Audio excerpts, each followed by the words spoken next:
could it be possible that my crisis is allowing me to reach a place that I was not able to reach before? Crisis is not always a bad thing.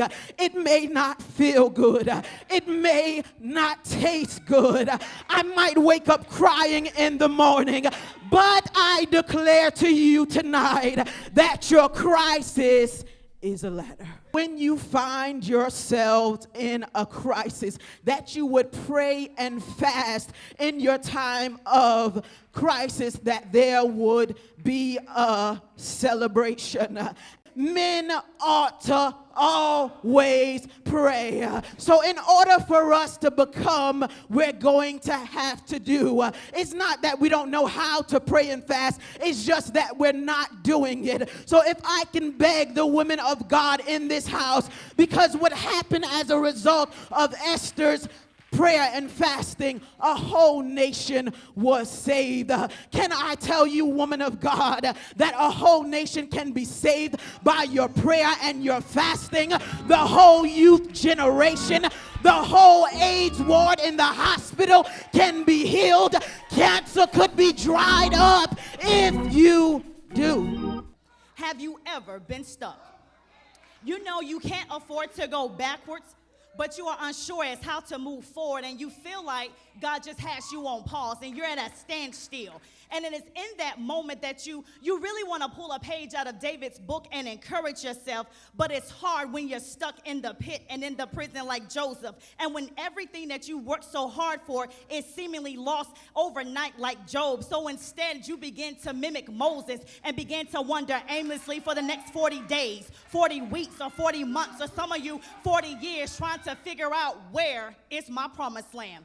But can I tell you, there is something about having a desert experience that will force you into prayer. David said in Psalms 119:71 that it was good for me that I had been afflicted, that I might have learned just statutes. Now, he never said that it felt good, but he said it was for his good. And when you are afflicted, you begin to study the word of God more. When you are truly afflicted, you'll spend more time in his presence. When you are really afflicted, you'll spend more time in your prayer closet than in your clothes closet. I came to bear witness tonight to the fact that there are some things that will happen in your life that you will have absolutely no control over. You may lose a parent, you may lose a job, a house, or a car, and when things begin to unravel and all hell around you is breaking loose, when your back is against the wall, can I just tell you from personal experience, all that cutesy diva stuff goes right on out the window. You don't care about none of that stuff. You can have the most eloquence of speech, but when you really need God to move on your behalf and you enter into your prayer closet, you don't care about whether or not your subject and your verb agrees. You don't care about being grammatically correct. You don't care about what you sound like. Can I tell you, I felt myself saying, God, I ain't going to be able to make it if you don't help me. Come on in the room, Jesus, and fix it. Fix it like you said you would.